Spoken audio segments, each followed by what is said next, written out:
आप सभी को जय मसीह की। मैं आशा करती हूँ कि हम सब प्रभु में आनंदित हैं, क्योंकि हमारे पास वचन है, पवित्र शास्त्र है, और पवित्र शास्त्र में पवित्र शास्त्र हमसे बातें करता है कि प्रभु में सदा आनंदित रहो। तो निश्चित रूप से हम बहुत आनंदित हैं और खुश हैं, क्योंकि आज हम सब अपनी अपनी कलीसियाओं में गए और हमने बहुत अच्छा सुंदर आत्मिक वचनों को प्रभु के दास के द्वारा ग्रहण किया है और एक मीठी संगति हम सब ने पाई है। आइए हम छोटी सी प्रार्थना करते हैं, फिर वचन में जाएंगे। धन्यवाद धन्यवाद धन्यवाद धन्यवाद पिता परमेश्वर, हे सर्वशक्तिमान पिता, हे पावन आत्मा, तेरा लाख लाख धन्यवाद। हे यहोवा ईरे, हे यहोवा राफा, धन्यवाद पिता, धन्यवाद, तूने इतना सुंदर समय हम में से हर एक को दिया है। धन्यवाद पिता, तेरा लाख लाख धन्यवाद। विनती और प्रार्थना है पिता, इस समय प्रभु जी, हे पवित्र आत्मा पिता, मैं तुझे आमंत्रित करती हूँ, मेरे संग और साथ हो, मेरी जीभ को, मेरे होठों को, मेरे मस्तिष्क को, मेरे मन को, मेरी आत्मा को अपने नियंत्रण में रख, और जो वचन तू मुझे देना चाहता है मेरे मुंह में डाल पिता, ताकि इन आत्मिक वचनों के द्वारा प्रभु जी जो तेरी ओर से मुझे दिए जाए पिता, वो इन आत्मिक वचनों के द्वारा हर एक की आत्मा प्रभु जी आनंदित हो, भरपूरी से प्रभु जी और अधिक और अधिक और अधिक सामर्थ्य हो पिता। हाँ प्रभु जी, विनती और प्रार्थना है पिता परमेश्वर की मौसम की को नियंत्रण में रखना पिता, और शैतान की हर एक गतिविधियों को अपने नियंत्रण में रखना प्रभु जी। विनती और प्रार्थना है, हम में से हर एक का रक्षक और रखवाला निगहबान तू ही है पिता परमेश्वर। विनती और प्रार्थना पिता, इस समय जितने भी भाई बहन लाइव जुड़ते हैं पिता, फेसबुक पे, यूट्यूब पे, और प्रभु जी तेरे सुसमाचार प्रचार में लगे हुए हैं, उन सब भाई बहनों को भी पवित्र आत्मा की सामर्थ्य से भरना पिता परमेश्वर। तुझसे यही विनती और प्रार्थना है। सारा आदर इज्जत महिमा तेरे चरणों में। ये छोटी सी विनती तेरे इकलौते बेटे, मेरे उद्धार के कर्ता, मेरे मुक्तिदाता प्रभु यीशु मसीह के पवित्र और मीठे नाम में होके मांगती हूँ। दया करके अब स्वर्गीय कटोरे में इस छोटी सी दुआ को ग्रहण कर। आमीन आमीन और आमीन। बहनों भाइयों, आज मैंने लिया है मुकुट, है ना। हमारे पवित्र शास्त्र में परमेश्वर पिता ने और प्रभु यीशु मसीह ने भी हमसे कुछ वादे किए हैं, है ना, और कि अगर हम इस संसार में रहते हुए, संसार के न बनते हुए, संसार में रहते हुए परंतु संसार से दूर रहते हुए प्रभु यीशु मसीह के पीछे आत्मा की सच्चाई से, है ना, पाप रहित जब हम उसके पीछे चलते हैं, चलेंगे, तो हमें कुछ पारितोषिक परमेश्वर पिता के द्वारा, कुछ उपहार, कुछ भेंट, कुछ पुरस्कार परमेश्वर पिता के द्वारा हमें दिए जाएंगे, है ना। तो मेरा आज का विषय है मुकुट। कुछ मुकुट हमें दिए जाएंगे, क्राउन, है, ठीक है ना। तो अगर हम ये देखें कि हम संसार में हैं, और जब हम कोई अच्छा काम करते हैं या किसी प्रतियोगिता में भाग लेते हैं, या संसार में रहते हुए हम कोई किसी विजय को प्राप्त करते हैं, सांसारिक विजय को, तो हमें कुछ पुरस्कार दिए जाते हैं, है ना। तो वो सांसारिक पुरस्कार भी हम अपने पवित्र शास्त्र में देखते हैं। तो पहला है सांसारिक मुकुट, वो है कुंदन का मुकुट, है ना। परंतु ये जो कुंदन का मुकुट है, ये परमेश्वर के द्वारा चुने हुए राजाओं को, हम जब पुराने नियम में पढ़ते हैं तो वो अपने चुने हुए राजाओं को ये कुंदन का मुकुट वे पहना करते थे, है ना, वो राजा पहना करते थे। तो अगर हम ये देखें कि जो राजा हुआ करते थे, वो अपने ऐश्वर्य और प्रताप का प्रदर्शन इन कुंदन के मुकुटों को पहनकर, इस कुंदन के मुकुट को पहन करके करते थे।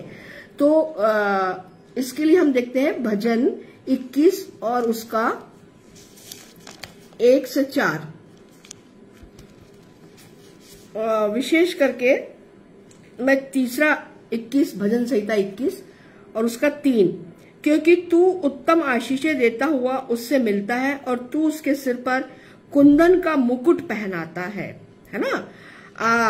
अगर हम इसका पहला पद पढ़े 21 का, हे यहोवा तेरी सामर्थ्य से राजा आनंदित होगा और तेरे किए हुए उद्धार से वो अति मग्न होगा, है ना। यहाँ पर जो दाऊद राजा है वो अपने विषय में भी बोल रहा है और जो राजा थे जिनको परमेश्वर ने नियुक्त किया था, है ना, अपनी प्रजा इसराइल के लिए। तो यहाँ पे दाऊद राजा अपने स्वयं के लिए भी बात कर रहा है और जो अन्य राजा थे जिनको परमेश्वर ने नियुक्त किया था, जो परमेश्वर की इच्छा से राजा बने थे, तो उनके लिए क्या बोल रहा है दाऊद राजा, हे यहोवा तेरी सामर्थ्य से राजा आनंदित होगा। तो उस समय के जो राजा थे, चाहे दाऊद हो चाहे यहोशू हो, है ना, हम देखते हैं यहोशू भी अगुआ था, और जो राजा दाऊद के बाद सुलेमान, है ना। तो परमेश्वर पिता ने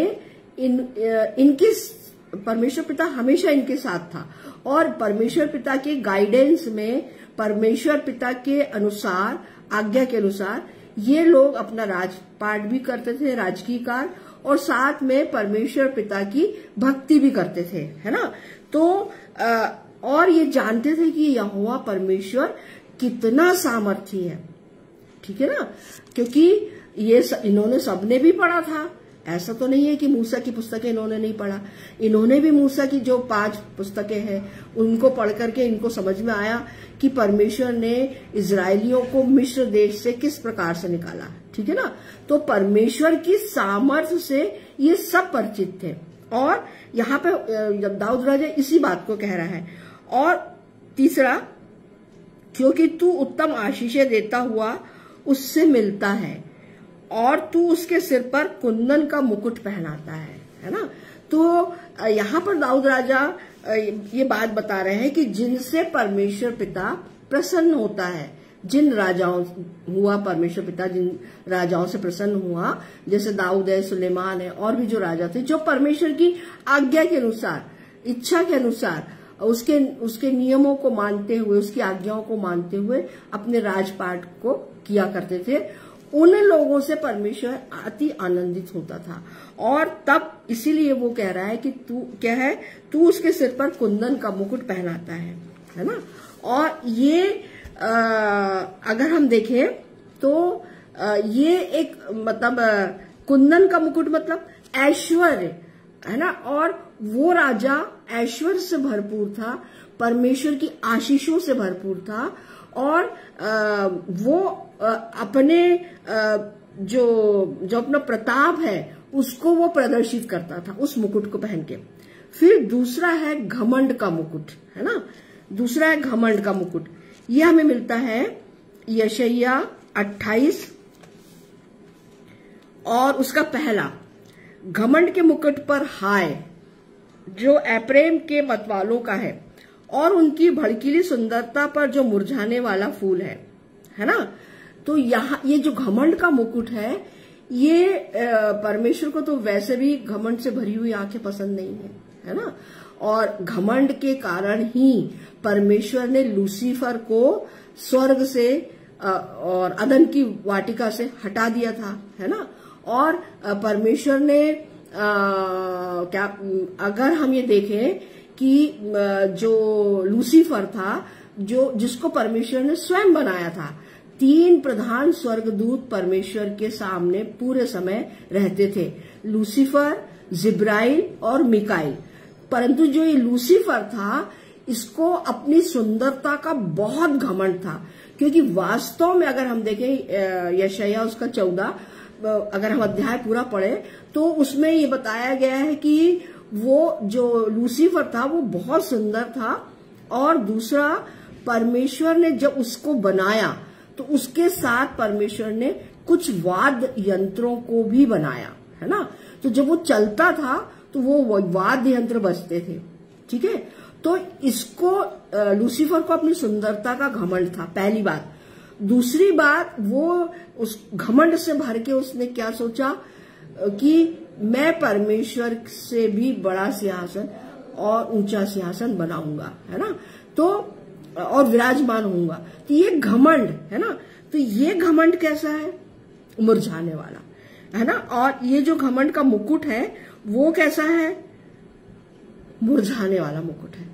अब आज अगर हम देखें, हम अपने पवित्र शास्त्र का अध्ययन करते हैं तो हम इस बात को बहुत अच्छे से जानते हैं कि आज जो लूसीफर है उससे परमेश्वर पिता ने सारे अधिकार छीन लिए जो उसे प्राप्त थे उस समय जब परमेश्वर पिता ने उसको बनाया था, है ना।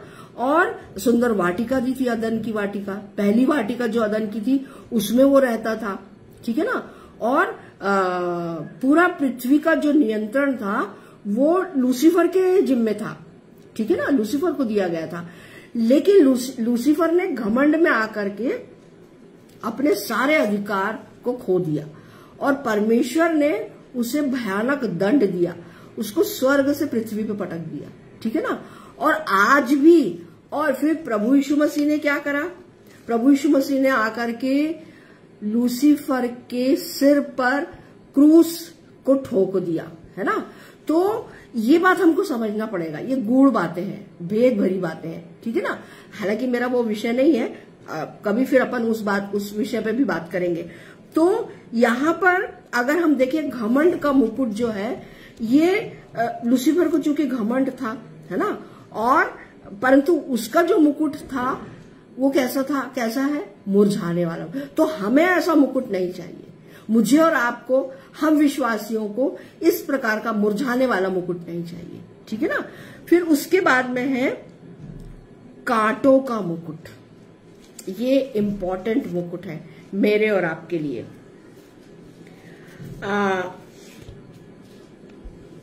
मैं एक बात यहां पे बताना चाहती हूं कि ये जो मुकुट है ना, तो जो सांसारिक मुकुट है हम देखते हैं कि जो अभी मैंने जैसे आपको बताया कि जो राजा हुआ करते थे वो अपने सिर पे अपने ऐश्वर्य और प्रताप को प्रदर्शित करने के लिए बहुत बड़े बड़े मुकुट पहना करते थे, ठीक है ना। लेकिन वो नाशवान थे, वो राजा भी खत्म हो गए, उनके राजपाट भी खत्म हो गया और उनके मुकुटों का भी कोई पता नहीं है। लेकिन मेरे और आप, हम जो विश्वासी भाई बहन है, हमको परमेश्वर पिता ने ना मुरझाने वाला मुकुट, है ना, जीवन का मुकुट और महिमा का मुकुट, धीरज का मुकुट, ठीक है ना, शोभायमान मुकुट, इन मुकुटों से हमको नवाजने की, हमें देने की प्रतिज्ञा की है, ठीक है। अभी हम देखेंगे कांटों का मुकुट।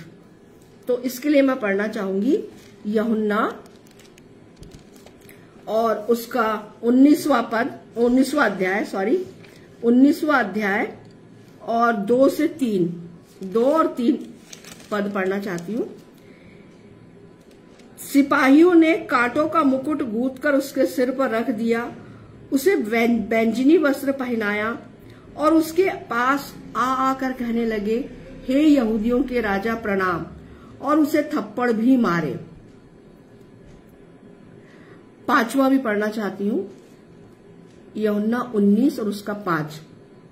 तब यीशु कांटों का मुकुट और बैंजनी वस्त्र पहने हुए बाहर निकला और पिलातुस ने उससे कहा, देखो ये पुरुष, कांटों का मुकुट। तो ये कांटों का जो मुकुट है ना बहनों भाइयों, मेरे प्रभु ने पहना, आपके प्रभु ने, प्रभु यीशु मसीह ने पहना, है ना। आज तो वो जो कांटे जिन कांटों से वो मुकुट बनाया गया था प्रभु यीशु मसीह को पहनाने के लिए, आज वो कांटे नहीं पाए जाते उस क्षेत्र में, इजराइल के क्षेत्र में, यरूशलेम के क्षेत्र में अब नहीं पाए जाते। लेकिन उस समय, यीशु के समय में, वो कांटों का जो कांटे थे वो उगा करते थे, है ना, ऐसा इतिहासकार बताते हैं। तो काफी बड़े बड़े कांटे, बहुत बड़े 6-6, 7-7 इंच के कांटे हुआ करते थे और उन लोगों ने उसका मुकुट बनाया और प्रभु यीशु मसीह के सिर पे खोप दिया, रखा नहीं, सिर पे रखा नहीं, सिर में घुसा दिया। तो सारे सिर, जहां जहां वो कांटे घुसे थे, वहां से क्या निकलने लग गया, खून निकलने लग गया। और प्रभु यीशु मसीह का जो चेहरा था उस खून से सन गया। सोचिए, कांटों का मुकुट केवल और केवल मेरे प्रभु यीशु मसीह ने आपके प्रभु यीशु मसीह ने मेरे और आपके लिए उस श्रापित मुकुट को, है ना, उस कांटों भरे मुकुट को पहना, ताकि वो जो मुकुट था उसको पहनाया गया। क्योंकि जो लोग थे, मनगढ़ंत बातें तो होती है, उन्होंने क्या बोला, ये यहूदियों, अपने आप को यहूदियों का राजा बोलता है। देखिए, अगर हम इसको ऐसा समझे कि जब फसह के पर्व को मनाने के लिए प्रभु यीशु मसीह यरूशलेम में आते हैं, तो काय पे आते हैं? एक लादू पे, एक गधे के बच्चे पे सवार होकर आते हैं, है ना। तो जो यरूशलेम के और बाहर के जो लोग थे, जो फसह का पर्व मनाने के लिए यरूशलेम के मंदिर में आए थे, तो उनको क्या लगा कि अब ये जो राजा, ये जो व्यक्ति है, ये हमारे को रोमी शासन से, रोमी सत्ता से, रोमियों के जो हमें कष्ट हो रहा था, जो वो हमें प्रताड़ित करते थे, यातनाएं देते थे, उससे हमें छुटकारा देने के लिए ये व्यक्ति यीशु नासरी जो है वो यरूशलेम में आया है। तो वो लोग अपने कपड़े बिछा रहे थे और खजूर की डालियां बिछा करके, खजूर की डालियां हाथ में ले करके यीशु मसीह का स्वागत करते हैं। ठीक है ना, ये हम पढ़ते हैं, फसह के पर्व के समय की बात है ये। फिर उसके बाद में फिर किस प्रकार से यीशु मसीह को पकड़वाया गया उसके चेलों के, एक चेले के द्वारा, ये भी हम जानते हैं।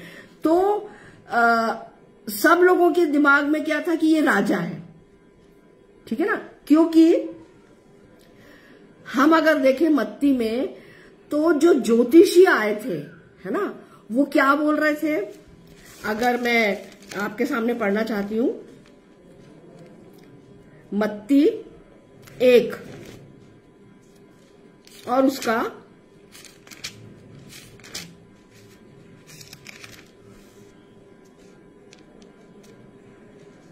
2 अध्याय और उसका 1 पद। हेरोदेस राजा के दिनों में जब यहूदिया के बैतलहम में यीशु का जन्म हुआ, तो पूर्व से कई ज्योतिषी यरूशलेम में आके पूछने लगे। 2 पद, मत्ती 2 और उसका 2 पद में, यहूदियों का राजा जिसका जन्म हुआ है कहाँ है? ज्योतिषी बोल रहे हैं यहूदियों का राजा। सबसे पहले यहूदियों के राजा के रूप में यीशु मसीह को के लिए बोला गया ज्योतिषियों के द्वारा, ठीक है ना। तो अब क्या होता है कि बहुत सारे लोगों को ये बात सुनकर के तो हेरोदेस बहुत अचंभित हुआ था। हम देखते हैं, पढ़ते हैं पूरे अध्याय को, जब हम पढ़े तो हमको ये बात समझ में आती है कि वो बड़ा आश्चर्यचकित हुआ कि यहूदियों का राजा, यहूदियों का राजा तो मैं हूं, है ना। और कहाँ हुआ, कहाँ जन्म हुआ? तो उन्होंने कहा बैतलहम में।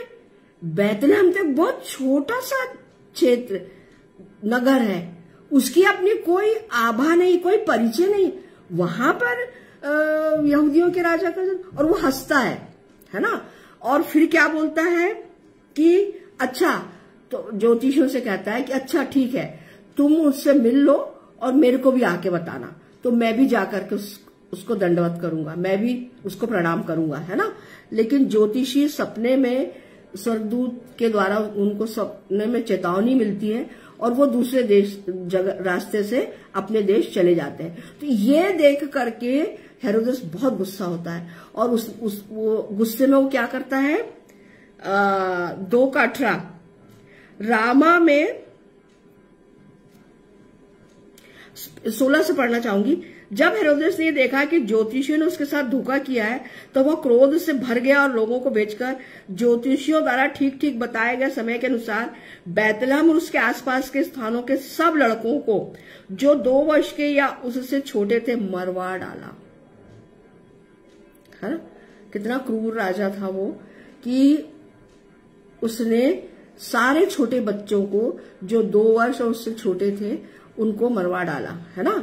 और क्रोध में आके, ठीक है ना, और अगर हम इसको अगर इस बात को हम ऐसा कहें कि शैतान ने, लूसीफर ने हेरोदेस के मन में बैठ करके ये गलत काम करवाया, क्योंकि लूसीफर भी नहीं चाहता था कि परमेश्वर का पुत्र इस संसार में आए, क्योंकि उसको पता था, देखिए जो लूसीफर है वो केवल सुंदर नहीं था, वो ज्ञानवान भी था, बुद्धिमान भी था, है ना। तो उसको ये बात अच्छे से पता है कि क्योंकि भविष्यवाणियां हो रही थी। हम पुराने नियम में देखते हैं तो यीशु मसीह के आगमन की भविष्यवाणी पूरी हुई है ना।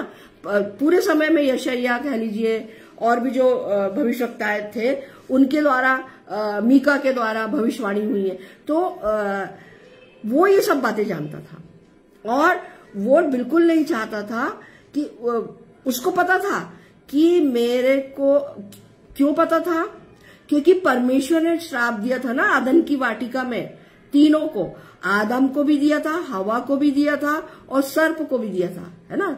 सर्प किसके रूप में था? सर्प कौन था वो सर्प? शैतान था, लूसीफर था। तो उसको कहा था ना कि स्त्री का वंश क्या तेरे सिर को कुचलेगा। तो वो जानता था, इस बात को जानता था और इसीलिए वो उसने हेरोदेस के दिमाग को नियंत्रण में करा अपने, और हेरोदेस ने क्या करा कि सारे 2 वर्ष और 2 वर्ष से छोटे बालकों को मरवा डाला, है ना। तो यहां पर हम ये देखते हैं कि यीशु मसीह के जन्म से ही यीशु मसीह ने नाना प्रकार के कष्ट उठाए। अब अगर हम ये देखें कि उसका जन्म कहाँ हुआ था? बैतलहम के भेड़शाला में। वहां कोई गौशाला नहीं थी बहनों भाइयों, वहां बैतलहम की जो भेड़शाला थी, उन्हीं भेड़ों को जो उस भेड़शाला में थी, उन्हीं भेड़ों को लेकर के तो चरवाहे मैदान में थे, और जो उनके बच्चे थे, मेमने जो थे, वो मेमने उस सराय में, उस भेड़शाला में थे जहां यीशु मसीह का जन्म हुआ। और यीशु मसीह के जन्म के बाद माता मरियम ने यीशु मसीह को कहाँ रखा? चरनी में। तो जो भेड़ों के मेमने होते हैं उनको ठंड से बचाने के लिए जो चरवाहे होते हैं वो चरनी बना करके जो पत्थर रहता है ना उसको बीच से काट, जैसे ओखली जैसा, थोड़ा सा ओखली शेप दे करके उसमें चरनी बनाते हैं वो, है ना, पुआल वगैरह घास वगैरह डाल के, और उसमें वो छोटे छोटे बच्चों को जो मेमने हैं उनको बैठा करके वो बच्चे ठंड से इस प्रकार से चरवाहे उन बच्चों को बचाते हैं। तो हमारा प्रभु यीशु मसीह भी कहाँ पे लेटा, कहाँ पे उसको माता ने रखा? माता मरियम ने चरनी में रखा। देखिए अब आप, है ना। तो वो जब उसका जन्म हुआ तब से शैतान उसके पीछे था, लूसीफर उसके पीछे था, और अंत में हम ये देखते हैं कि जो शैतान लूसीफर है वो बिल्कुल नहीं चाह रहा था कि यीशु कहाँ क्या कर, मतलब वो क्रूस पे जाए, क्योंकि जब यीशु मसीह ने जब सारे पापों को, सारे अपराधों को, सारे दंडों को, सारे श्रापों को जब अपने ऊपर क्रूस पे लिया, तब उस क्रूस को यीशु मसीह ने, जो लूसीफर था, उसके सिर पे ठोक दिया, है ना। उसकी मृत्यु जब यीशु मसीह की हुई, और ये एक सिंबॉलिक वो है, और क्योंकि लिखा था, है ना, कि स्त्री का वंश, तो यीशु मसीह मरियम के ही वंश में था, है ना। अगर हम मत्ती 1 उसका पूरा वो पढ़े तो, और हम ये देखेंगे कि परमेश्वर पिता ने श्राप दिया था कि स्त्री का वंश तेरे सिर को कुचलेगा। तो ये जो शैतान लूसीफर है वो तरह तरह से ताड़नाएं, पहले तो वो यहूदा इस्करियोती के उसने दिमाग को अपने नियंत्रण में किया, यहूदा इस्करियोती के द्वारा यीशु को पकड़वाया, फिर लोगों जो रोमी शासक थे, पोंतुस पिलातुस, है ना, पोंतुस पिलातुस, और उसके सामने खड़ा करवाया। पर और फिर पंतुस पिलातुस ने कहा कि मैं तो इसमें कोई ऐसी बात नहीं पाता हूं कि इसे क्रूस की सजा दी जाए। लेकिन अब देखिए शैतान का यहाँ काम, शैतान फिर भीड़ में को उकसाता है ना, शास्त्रियों, पुरनियों, याजकों को, सबको उकसाता, सबको कि भाई नहीं, इसको तो क्रूस पर, इसने परमेश्वर को पुत्र बताता है अपना, है ना, और अपने आप को यहूदियों का राजा बोलता है ये। तो अब देखिए ये सारी गतिविधियां वो कर रहा है, ठीक है, शैतान उलझा रहा है लोगों को, उकसा रहा है, और पर वो जानता था कि ये परमेश्वर का पुत्र है, और ये अगर क्रूस पे चढ़ गया तो मेरा सर्वनाश, बिल्कुल मेरा अंत है ना। तो उसने नाना प्रकार से यीशु को प्रताड़ित करवाया।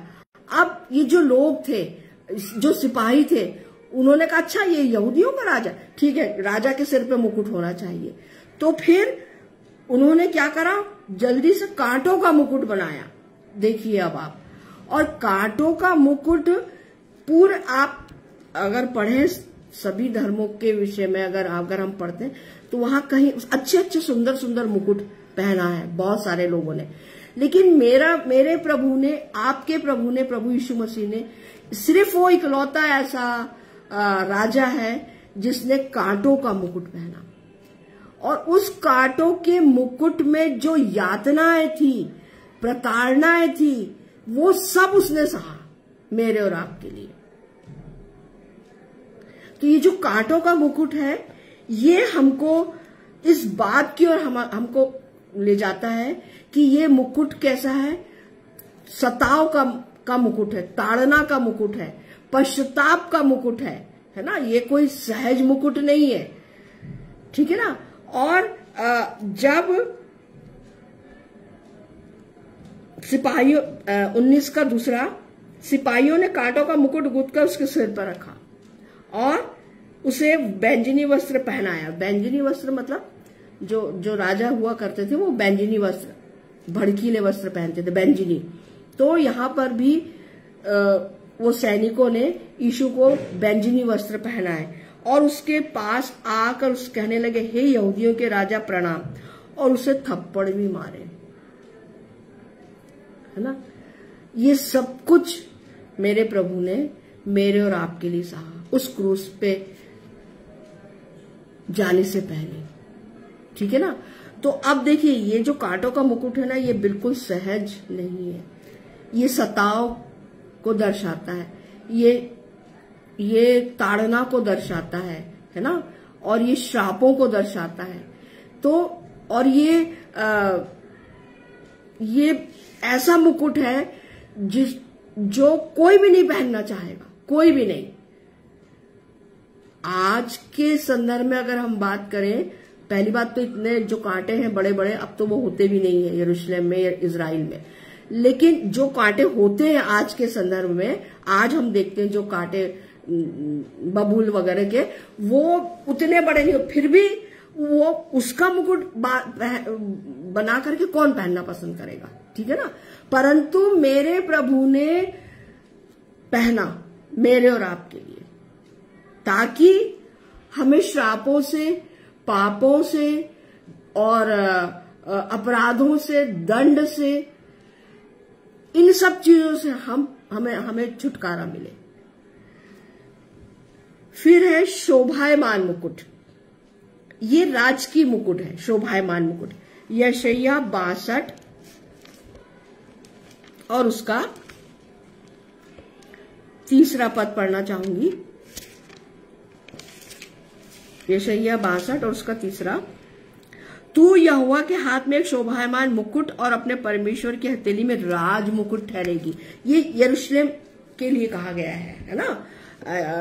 देखिए, अगर हम इस बात, जब हम प्रकाशित वाक्य में पढ़ते हैं कि एक नया यरूशलेम है ना, नई पृथ्वी, ये सब का निर्माण परमेश्वर पिता करने वाले हैं, बहुत निकट है वो जो ये सब करेंगे, है ना। तो यहाँ पर जो यशायाह भविष्यवक्ता है, इसके द्वारा पिता परमेश्वर ने यह भविष्यवाणी करवाई थी कि तू यहोवा के हाथ में एक शोभायमान मुकुट और अपने परमेश्वर की हथेली में राज मुकुट ठहरेगी, है ना। ये पूरी इजराइलियों के लिए भी है और यरूशलेम के लिए भी है। अगर हम प्रकाशित वाक्य में देखते हैं तो हम इस बात को जानते हैं कि जब परमेश्वर का राज्य आएगा, जब प्रभु यीशु मसीह का राज्य आएगा, है ना, तब वो राज्य बहुत सुंदर, बहुत शांतिदायक, आनंददायक, और उसमें रोना और दांत पीसना नहीं होगा। तब परमेश्वर पिता हमारी आंख से सारे आंसू पोंछेगा, है ना, और परमेश्वर उजाला ही उजाला रहेगा, क्योंकि परमेश्वर पिता रहेगा, ठीक है, हमारे साथ यीशु मसीह रहेगा हमारे साथ। तो ये शोभायमान मुकुट हमें देने का वादा परमेश्वर पिता ने किया है। फिर है धर्म का मुकुट, धर्म का मुकुट, 2 तीमुथियुस 4 और उसका 8। 2 तीमुथियुस 4 और उसका 8। भविष्य में मेरे लिए धर्म का वह मुकुट रखा हुआ है, जिसे प्रभु जो धर्मी और न्यायी है मुझे उस दिन देगा, और मुझे ही नहीं वरन उन सबको भी जो उसके प्रकट होने को प्रिय जानते हैं। ये पौलुस कह रहा है ना, कि ये जो मुकुट है वो परमेश्वर पिता मुझे और आपको निश्चित रूप से पौलुस को तो मिलेगा। न्याय के समय में जब अंतिम न्याय होगा तो पौलुस को और जितने भी लोगों ने यीशु के नाम से, जितने भी लोग मारे गए हैं, जिनकी हत्याएं की गई है, जिनको प्रताड़ित किया गया है बहुत ज्यादा, है ना, तो हम ये देखते हैं कि मूसा से लेकर के यूहन्ना बपतिस्मा देने वाले तक को कि जो आत्माएं थी, मतलब जिनको लोगों ने परमेश्वर पिता के नाम से या यीशु मसीह के नाम से जिनकी हत्याएं की थी, है ना, तो उनको यीशु मसीह ने जब उसकी मृत्यु होती है क्रूस पे, है ना, तो वो उस डाकू के साथ कहा जाता है, डाकू की आत्मा के साथ स्वर्गलोक में, और स्वर्गलोक में जाके और जो शैतान है उसने क्या किया था, अधोलोक में सारी जो आत्माएं थी उनको बांध के रखा था, है ना, जिन्होंने यीशु के नाम से, परमेश्वर के नाम से जिनकी हत्याएं की थी, है ना, तो उनको छुड़ाया यीशु मसीह ने, और उनको शैतान से छुड़ाया, ठीक है ना, लूसीफर से छुड़ाया। तो पौलुस इस बात को बता रहा है कि भविष्य में जब भी यीशु मसीह का राज्य आएगा, परमेश्वर का राज्य आएगा, है ना, तो मेरे लिए धर्म का वह मुकुट रखा हुआ है, धर्म का वो मुकुट, है ना, जिसे प्रभु जो धर्मी और न्यायी है, परमेश्वर पिता कैसा है, धर्मी है और न्यायी भी है ना, विलंब से कोप करने हारा तो है, बिल्कुल सही बात है, वो आज भी वो दयावंत है, दया दिखा रहा है हम सबके प्रति, आज भी वो उसका मन तरस से भरा हुआ है पिता परमेश्वर का और प्रभु यीशु मसीह का, और वो अवसर दे रहा है कि हम अपने मन को फिराएं और प्रभु यीशु मसीह को अपना उद्धारकर्ता स्वीकार करें, पश्चाताप के द्वारा पश्चाताप करें और प्रार्थना करें, घुटनों पर आए। मैंने जैसे आपको हमेशा बताती हूं मैं कि अपने घुटनों पर आना है, अगर हम घुटनों पर नहीं आ सकते कोई बात नहीं, परंतु हमें प्रार्थना करके अपने सारे पापों को अंगीकार, जितने भी पाप हमसे हुए हैं प्रभु यीशु मसीह के सामने अंगीकार करना, स्वीकार करना है, मानना है ना। जो आदम ने नहीं माना था, आदम ने अपने पाप स्वीकार नहीं किया था अनाज्ञाकारिता का, वो तो बल्कि दोष लगा रहा था कि जो तूने ये स्त्री दिया है उसने मेरे को फल खिलाया। अब स्त्री ने कहा ये सर्प ने जो जिसे तूने बनाया ये इसने मुझे उकसाया, है ना, तो वो ये सब एक दूसरे पर डाल रहे थे, तो परंतु उन्होंने क्षमा नहीं मांगी, ना आदम ने क्षमा मांगी ना हवा ने क्षमा मांगी। तो हम यहां पर ये देखते हैं कि पौलुस इसी बात को कह रहा है कि हमें पश्चाताप करना है, मन फिराना है। यीशु मसीह ने जब अपना सेवकाई शुरू करी तो सबसे पहले यही तो कहा, मन फिराओ क्योंकि स्वर्ग का राज निकट है। यूहन्ना बपतिस्मा देने वाले ने भी यही बात बोला, मन फिराओ। तो और जितने चेले थे वो भी इसी बात को कह रहे थे कि मन फिराओ। अब यीशु मसीह प्रेरितों के काम 2 में देखते हैं हम, 2 के 36 वगैरह में, 36, 37, 38 में कि जब पतरस के उस आत्मिक परंतु सच्ची गवाही जो पतरस ने उस पूरी भीड़ को दी कि यीशु मसीह को तुमने किस प्रकार से, जो निर्दोष था, निष्कलंक था, कांटों का मुकुट पहनाया, है ना, और उसके मुंह पे थप्पड़ मारे, उसके मुंह पे थूका और उसके दाढ़ी के बाल को नोचा और कीले ठोके क्रूस पर, है ना, और तुमने उसको क्रूस की मृत्यु दी तुमने।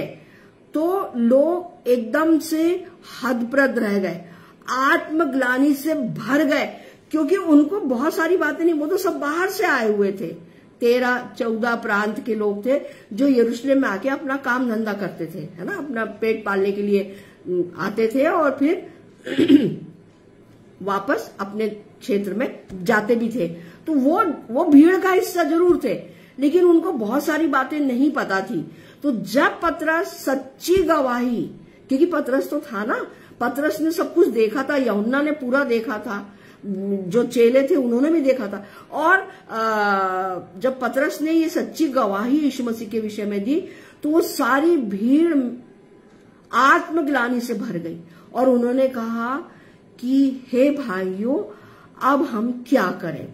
तब पतरस ने कहा और चेलों ने कहा कि मन फिराओ और प्रभु यीशु मसीह के सामने अपने पापों की क्षमा मांगो और बपतिस्मा लो, है ना, तो तुम पवित्र आत्मा का दान पाओगे। तो देखिए यहां पर हम देखते हैं यही बात पौलुस भी कह रहा है कि भविष्य में मेरे लिए धर्म का मुकुट रखा है। वो पौलुस जो पहले शाऊल था, जो यहूदियों को, इजरायलियों को बहुत ज्यादा प्रताड़ित करवा रहा था, है ना, मरवा डालता था और नाना कोड़े उनको खिलवाता था रोमी सेना से, सरकार से। लेकिन जब प्रभु यीशु मसीह ने स्वयं साक्षात खड़े होकर के उससे कहा, हे शाऊल तू मुझे क्यों सताता है, तो उसकी आंख में जो जब छिलका गिरा वो तो अंधा हो गया। और क्या हुआ, अंधा हो गया और 3 दिन बाद उसकी आंख से छिलका गिरा, है ना। तब उसको वो प्रकाशन मिला, पवित्र आत्मा का दान मिला, और फिर उसने, अब जो शाऊल था वो नहीं रहा, अब कौन हो गया, पौलुस हो गया। तो पौलुस ने बहुत सारी जगह, बहुत यातना भी सही, जेल भी गया, सब यात्राएं भी करी, है ना, और बहुत सारी यातना प्रताड़नाओं को सहा, और परंतु अब उसका लक्ष्य क्या था कि मुझे परमेश्वर के राज्य का, प्रभु यीशु मसीह का प्रचार करना है। और उसने सारी यातनाओं को, सारी प्रताड़नाओं को, सब चीज को सह करके यीशु मसीह का प्रचार किया, है ना। और यहां पर वो इसी बात को बोलता है कि मेरे लिए धर्म का वह मुकुट रखा हुआ है जिसे प्रभु जो धर्मी और न्यायी है, परमेश्वर पिता जो है वो धर्मी भी है और न्यायी भी है ना, और जो हमारा प्रभु यीशु मसीह है और वो दयालु भी है और तरस से उसका मन भरा हुआ है, ये बात भी सच है ना। और आज भी बहनों भाइयों वो इंतजार कर रहा है कि हम पापों से फिरे और उसकी ओर लौटे, है ना, सच्चे मन से उसकी ओर लौटे। तो जो मुकुट धर्म का जो मुकुट है जो पौलुस के लिए रखा गया है, पौलुस यहां बोलता है कि वो किसको मिलेगा, मुझे उस दिन देगा, और मुझे ही नहीं वरन उन सबको भी जो उसके प्रकट होने को प्रिय जानते हैं। यानी मुझे और आपको भी मिलेगा ये मुकुट, है ना। क्यों मिलेगा, क्योंकि हम भी यीशु मसीह के जो गुप्त में उसका जो आगमन है, जब वो अपनी दुल्हन को लेने आने वाला, जो अति निकट है, बहुत निकट है, हम उसकी बाट जो रहे हैं, पहली बात। और दूसरी बात, पहली बात तो यह है कि हमने पश्चाताप किया, हमने प्रभु यीशु मसीह पर सच्चे मन से विश्वास किया, है ना। और दूसरा यह है कि हमने यीशु मसीह के सामने अपने पापों को स्वीकारा और प्रभु यीशु मसीह से क्षमा प्राप्त की है, तो हमें उद्धार मिला है ना। और अब हम भी इसी बात के कामना करते हैं और प्रार्थना करते हैं प्रभु यीशु मसीह से कि ये जो मुकुट है वो, क्योंकि पौलुस बोल रहा है कि उन सबको भी मिलेगा, है ना, जो उसके आने की, जो उसके प्रकट होने का को प्रिय जानते हैं, है ना। तो जब यीशु मसीह दोबारा आएगा तो हम इस बात को बहुत कहना चाहिए आत्मा में रह करके हम सब प्रार्थना कर रहे हैं कि प्रभु यीशु मसीह का आना कभी भी, जब भी हो, अति निकट समय है उसके आने का, लेकिन जब भी हो तो हम उसके साथ जाएं। तो उसके साथ जाने के लिए आज मुझे तैयारी करना है। अगर मान लीजिए मेरी तैयारी नहीं है, मैं अभी भी संसार में, तो सब छोड़ दीजिए संसार, है ना, क्योंकि संसार नहीं जाएगा प्रभु यीशु मसीह के साथ। बुलाए हुए तो बहुत है पर चुने हुए थोड़े हैं। तो जो वास्तव में चुने हुए हैं प्रभु यीशु मसीह के, है ना, तो उनको ये धर्म का जो मुकुट है वो प्रभु यीशु मसीह देगा, है ना, पिता परमेश्वर देगा। और यही बात पौलुस भी कह रहा है। उसके बाद में है जीवन का मुकुट। इसके लिए मैं पढ़ना चाहूंगी याकूब 1:12। याकूब 1:12। धन्य है वह मनुष्य जो परीक्षा में स्थिर रहता है, क्योंकि वह खरा निकलकर जीवन का वह मुकुट पाएगा जिसकी प्रतिज्ञा प्रभु ने अपने प्रेम करने वालों से की है। जीवन का मुकुट, है ना। अब इसके साथ शर्त क्या है? धन्य वह मनुष्य जो परीक्षा में स्थिर रहता है, परीक्षा में, है ना। एक बात हमको समझना होगा कि परमेश्वर परीक्षा नहीं करता है। संसार में रहते हुए हम नाना प्रकार की परीक्षाओं में अपने स्वयं के द्वारा और उस दुष्ट के द्वारा, है ना, पढ़ते हैं। परंतु शर्त क्या है इस मुकुट को पाने की, जीवन के मुकुट को, कि जब हम परीक्षा में स्थिर रहते हैं। ठीक है, परीक्षा तो हमारे जीवन में आती है, आएगी, है ना। देखिए यीशु मसीह के जीवन में भी परीक्षा आई थी। सबसे पहले तो उसने परीक्षा ही दी थी। 40 दिन के उपवास के बाद आत्मा उसे जंगल में ले गया और परखने वाला कौन था? शैतान, लूसीफर। उसने परीक्षा की, परंतु यीशु मसीह ने वचन के द्वारा, परमेश्वर के इन्हीं वचनों के द्वारा जो हम पढ़ते, शैतान को परास्त किया था। तो हमें भी, हम जब परीक्षा में पढ़ते हैं, है ना, संसार में रहते हैं हम, नाना प्रकार की परीक्षा हमारे सामने भी आती है, कोई बात नहीं, आने दीजिए। लेकिन जब हम वचन रूपी तलवार को अपने हाथ में लेते हैं और वचनों के द्वारा जब हम शैतान पे प्रहार करते हैं वचन से, तो फिर वो हमारे सामने टिक ही नहीं सकता। वो भाग जाता है वचन से डरता है, वो बहुत ज्यादा डरता है। तो फिर हम क्या होंगे? उस परीक्षा से निकलते हैं, उन समस्याओं से निकलते हैं, और फिर हमें क्या मिलेगा? हमारी आत्मा को जीवन का मुकुट मिलेगा, है ना। इसी बात को अगर हम देखें, प्रकाशित वाक्य 2 और उसके 10 में भी इसी बात को बोला गया है, प्राण देने तक विश्वासी रह तो मैं तुझे जीवन का मुकुट दूंगा, है ना। ये 2:10 अगर हम पढ़ते हैं तो उसमें हम ये देखते हैं 2:10 में, जो दुख तुझको झेलने होंगे उनसे मत डर, क्योंकि देखो शैतान तुम में से कुछ को जेल खाने में डालने पर है, ताकि तुम परखे जाओ, और तुम्हें 10 दिन तक क्लेश उठाना होगा। प्राण देने तक विश्वासी रह तो मैं तुझे जीवन का मुकुट दूंगा। ये आत्मिक मुकुट है, मैंने अभी जैसे बताया सांसारिक मुकुट अलग है, ये आत्मिक मुकुट है ना। और साथ में ये गुणकारी मुकुट भी है, जीवन का मुकुट, ठीक है ना। तो हमें अपने बहुत सारे नबी हुए हैं, बहुत सारे ऐसे लोग हुए हैं जिन्होंने प्रभु यीशु मसीह के पीछे चलना। अब चेलों को देख लीजिए आप, वो चेले जिनके सिर काटे गए, यूहन्ना बपतिस्मा देने वाला, और भी जो दूसरे चेले थे, और पतरस को तो क्रूस पे उल्टा लटकाया गया, उसी ने कहा था कि मुझे उल्टा लटकाओ, है ना। थोमा को हमारे देश में चेन्नई मद्रास में, है ना, भाले से उसको छेदा गया, है ना, उसको मारा गया। तो सारे जितने चेले थे यीशु मसीह के, सबकी हत्याएं की गई। और भी बहुत सारे जो नबी थे, आपके जो यीशु मसीह, आज भी हम ये देख रहे हैं बहनों भाइयों कि जो अब आप देखिए उड़ीसा में जो ग्राहम स्टैनली जो एक प्रचारक भाई थे, और उनके जो 2 बेटे थे, उनको जीप के अंदर जिंदा जला के मार डाला। वो उन्होंने क्या बिगाड़ा था किसी का, बल्कि वो तो उड़ीसा में रह के कोढ़ी लोगों की सेवा कर रहे थे, है ना। तो उनकी पत्नी देखिए आप, उनकी पत्नी और उनकी बेटी ने कहा कि हम दारा सिंह को क्षमा करते हैं, है ना। जब बात आई, न्याय हुआ, तो उनकी पत्नी ने कहा कि नहीं, हम उसके ऊपर कोई दंड की आज्ञा नहीं ठहरा सकते, ये काम हमारे परमेश्वर का है, परंतु हम उसे क्षमा करते हैं। तो देखिए कितनी बड़ी बात है ये।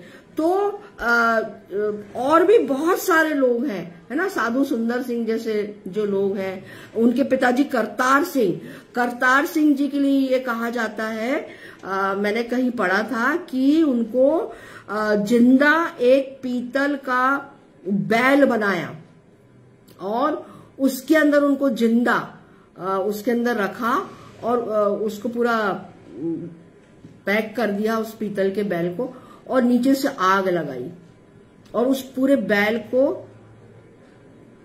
पीतल जल्दी तपता है ना। तो सोचिए भाई करतार सिंह को इस प्रकार से मारा, है ना, क्योंकि वो यीशु मसीह के पीछे चल रहे थे। ऐसे बहुत से लोग हैं, हो सकता है मैं और आप भी, हमारे साथ भी कुछ इस प्रकार से हो सकता है। आज हम यहाँ देख रहे हैं कि हमारे विश्वासी भाई बहनों को, चर्चेस को, हमारे चर्च कितना नुकसान किया जा रहा है, नुकसान, है ना, तोड़ा जा रहा है। और हमारे प्रभु यीशु मसीह को, और जो हम उनके अनुयायी हैं, जो उनके पीछे चल रहे हैं, तो हमारे साथ भी बहुत अच्छा व्यवहार, हमारे पासवानों के साथ, हमारे प्रचारक भाई बहनों के साथ बहुत अच्छा व्यवहार नहीं किया जा रहा। तो ठीक है ना, जब प्रभु यीशु मसीह के साथ ही अच्छा व्यवहार नहीं किया संसार ने, तो हम क्या उम्मीद करें, है ना। लेकिन साफ लिखा है 2:10 में साफ लिखा है, जो दुख तुझको झेलने होंगे उनसे मत डर, हमें डरना नहीं है ना। और शैतान है वो नाना प्रकार से हम कोशिश कर रहा है कि हम डरें और हम यीशु मसीह को मानना छोड़ दें, यीशु मसीह के पीछे चलना छोड़ दें। तो ऐसा हो नहीं सकता, है ना, ऐसा तो हो ही नहीं सकता। तो निश्चित रूप से उन लोगों की हत्याएं हुई हैं, चेलों की हत्याएं हुई, और भी बहुत सारे अनुयायियों की हत्या हुई। तो हमारे साथ भी कोई बहुत अच्छा नहीं होगा भविष्य में, मेरा ऐसा अनुमान है ना। और आज हम देख भी रहे, तो हमें डरना नहीं है, और हमें अपने विश्वास में क्या करना है, मजबूत रहना है, दृढ़ रहना है ना। कोई कुछ भी बोले, कितना भी प्रलोभन दे, परंतु हमको अपने विश्वास से डगमगाना नहीं है। और फिर क्या है, तब प्राण देने तक विश्वासी रहना है। अगर वो सामने वाला हमारा प्राण भी लेना चाहे तो क्या दिक्कत है, इससे ज्यादा क्या, वो हमें मार डालेगा ना, ठीक है, कोई दिक्कत नहीं है। परंतु हमें क्या मिलेगा, जीवन का मुकुट मिलेगा, जो आत्मिक मुकुट है, जो गुणकारी मुकुट है, ये मुकुट हमें मिलेगा, है ना। तो फिर है महिमा का मुकुट, पहला पत्रस 5 और उसका 4। जब प्रधान रखवाला प्रकट होगा तो तुम्हें महिमा का मुकुट दिया जाएगा जो मुरझाने का नहीं। ये प्रतिज्ञा है बहनों भाइयों, है ना। महिमा का मुकुट, जब प्रधान रखवाला, हमारा प्रधान रखवाला कौन है? प्रभु यीशु मसीह, है ना। तो जब प्रभु यीशु मसीह इस संसार में आएगा तब वो हमें क्या, और जब हम जो मुरझाने, मतलब जब हम उसके पीछे चल रहे हैं पूरे विश्वास के साथ, तो जब वो आएगा तो हमें क्या देगा? वो पारितोषिक के रूप में महिमा का मुकुट देगा जो कभी नहीं मुरझाएगा। ऐसा मुकुट हमें मिलेगा, है ना। परंतु शर्त ये है कि हमें पूरे विश्वास में, है ना, अपने विश्वास को खोना नहीं है, हमें पूरे विश्वास के साथ यीशु मसीह के पीछे चलना, चाहे जो भी परिस्थिति हो। अभी जैसे मैंने आपको कल पिछली बार बताया था कि चीन और जापान के लोगों ने अपने माथे पर, और विशेष करके युवाओं ने अपने हाथ पर वो चिप लगा लिया है। पहले आधार कार्ड था, अब वो चिप आ गई है, तो चिप के द्वारा ही सारा लेन देन सब कुछ होगा। लेकिन मुझे और आपको वो चिप नहीं लगाना है ना। और ये कब होगा? प्रभु यीशु मसीह के गुप्त स्वर्गारोहण के बाद, महाक्लेश काल में। तब जो लोग यहाँ बच गए हैं उनको बहुत ज्यादा प्रताड़ित किया जाएगा, है ना। तो अच्छा ये हो कि हमें महिमा का मुकुट मिले, है ना। और सबसे अच्छा ये है कि हम यीशु मसीह के पीछे चले, उस पर सारे मन से, सारे प्राण से, सारी आत्मा, सच्ची आत्मा से हम उस पर विश्वास करते हुए उसके आने की बाट जो है, जब वो बादलों पर आएगा और हम उसके साथ जाएं, है ना। अच्छा तो ये होगा, है ना। और ये सबकी इच्छा है, सारे विश्वासी यही चाहते हैं। तब हमें क्या मिलेगा? महिमा का मुकुट, है ना। क्योंकि हमने प्रभु यीशु मसीह पे अपने सारे मन से, सारे प्राण से, सारी बुद्धि से, है ना, सारी समझ से प्रेम रखा है और हम उस विश्वास रखा है, हम उसके पीछे चलते हैं। फिर धीरज का मुकुट, धीरज का मुकुट भी है। अगर हम देखें इसी का प्रकाशित वाक्य 3 और उसका 11, मैं शीघ्र ही आने वाला हूं, जो कुछ तेरे पास है उसे थामे रहे कि कोई तेरा मुकुट छीन न ले। ये धीरज का मुकुट है बहनों भाइयों, है ना।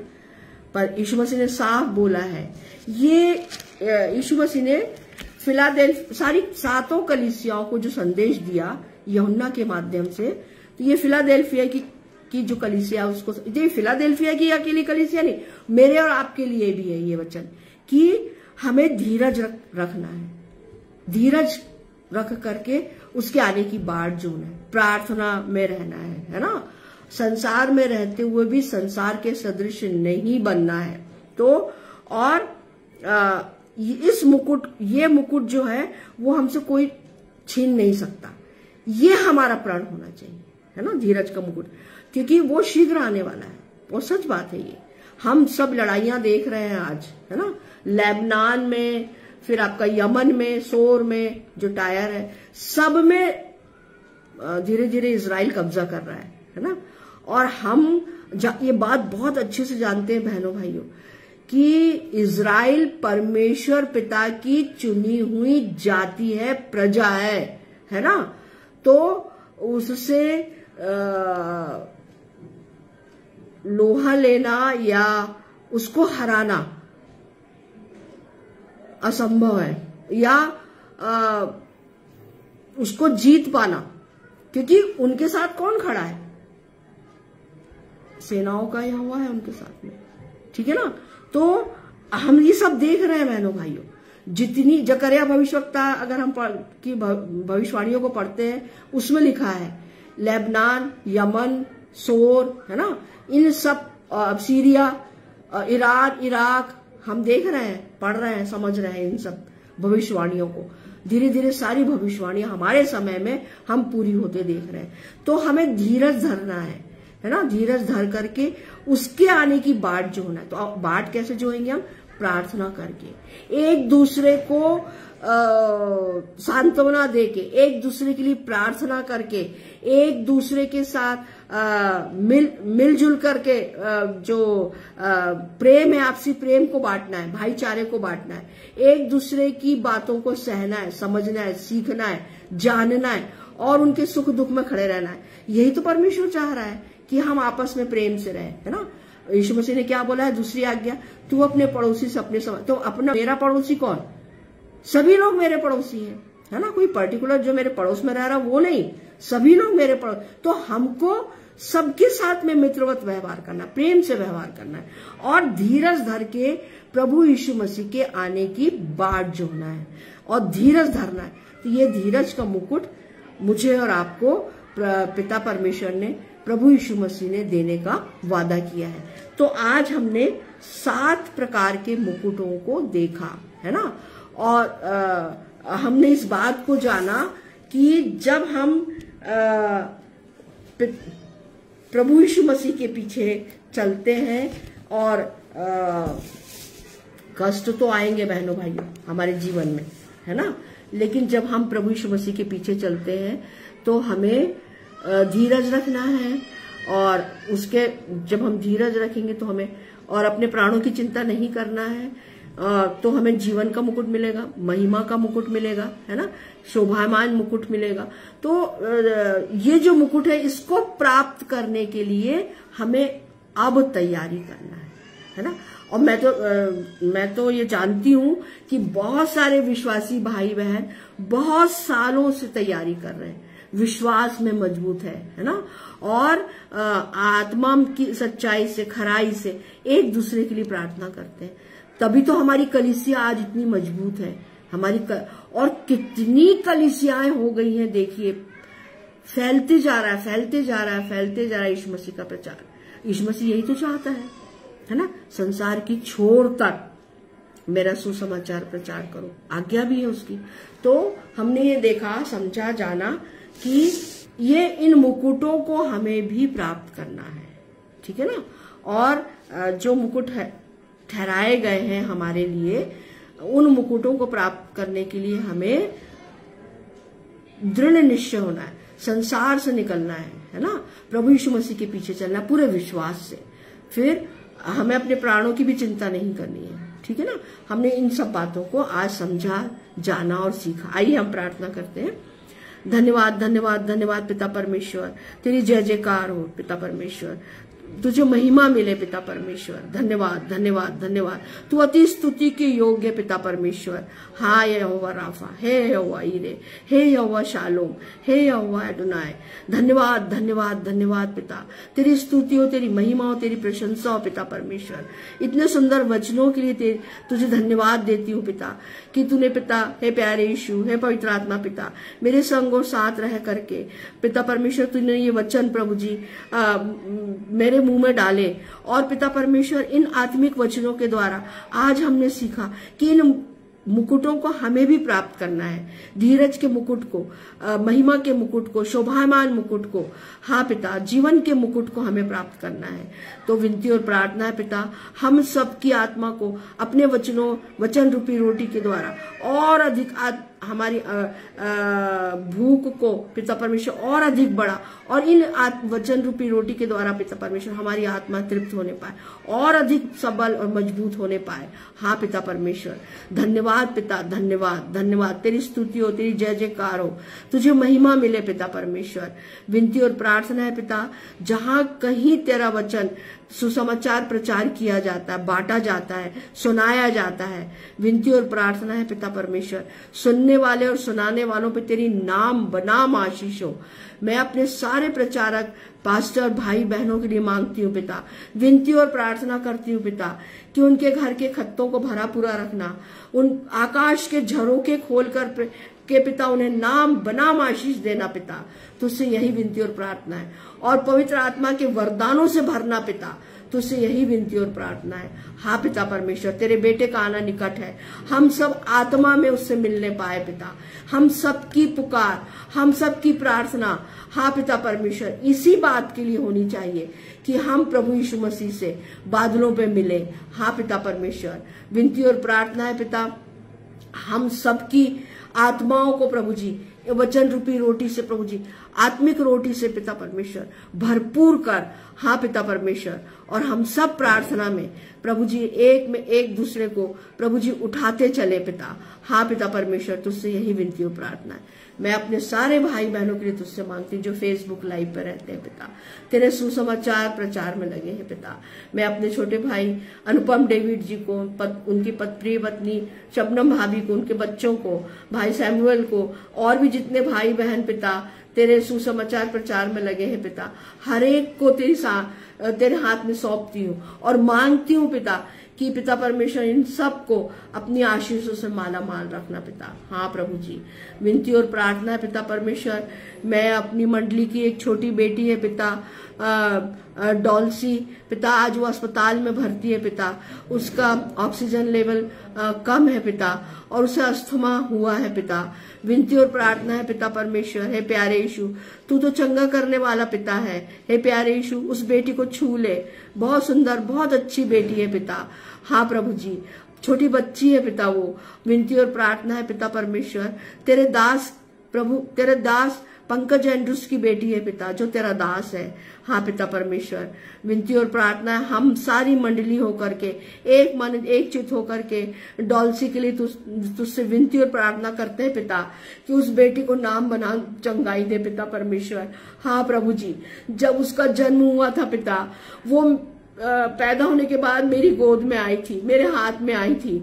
मैं तुझसे यही विनती और प्रार्थना करती हूँ पिता परमेश्वर, हे प्यारे यीशु, उस बेटी को चंगाई दे दे पिता। हाँ पिता परमेश्वर, तूने पिता पंकज एंड्रूस भाई को और अभिषिक्ता को पिता 2 बेटियां दी। हाँ प्रभु जी, वो बहुत खुश थे, बहुत खुश है पिता, और तुझसे मांगते थे पिता कि ये बच्चियां स्वस्थ रहे, भली चंगी रहे।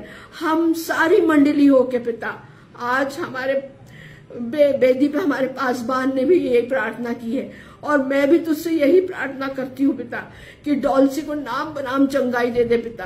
हाँ प्रभु जी, उसके अस्थमा रोग को ठीक कर दे।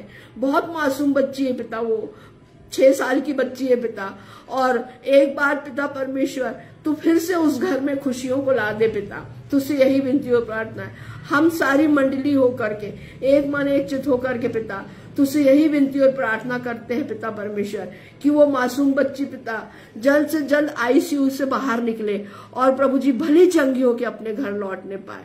हाँ पिता परमेश्वर, दया कर पिता, दया कर। हे प्यारे यीशु, तूने तो मुर्दों को जीवित किया था, जिंदा किया था। लाजर को जो 4 दिन से उसकी मृत्यु हो चुकी थी और तूने उसे आवाज दी और वो जीवित हो गया था। हाँ प्रभु जी, ऐसे और पिता और भी जो बेटी थी जो मर गई थी पिता, तूने उसे उठाया था और तूने बहुत सारे बीमारों को चंगाई दी थी, कोड़ियों को चंगाई दी थी। हम सब तुझसे यही विनती और प्रार्थना करते हैं कि इस बेटी को भी नाम बनाम चंगाई दे दे पिता, डॉल्सी को, और वो भली चंगी होकर अपने घर लौटने पाए। हाँ पिता परमेश्वर, हम अपने धन्यवादी हृदय को उठा करके धन्यवादी मन से प्रभु जी तुझे धन्यवाद देने वाले हो सके। एक कलीसिया एक मन एक चित होकर के आज तुझसे यही विनती और प्रार्थना करती है पिता परमेश्वर। धन्यवाद पिता मेरी प्रार्थनाओं को सुनने के लिए।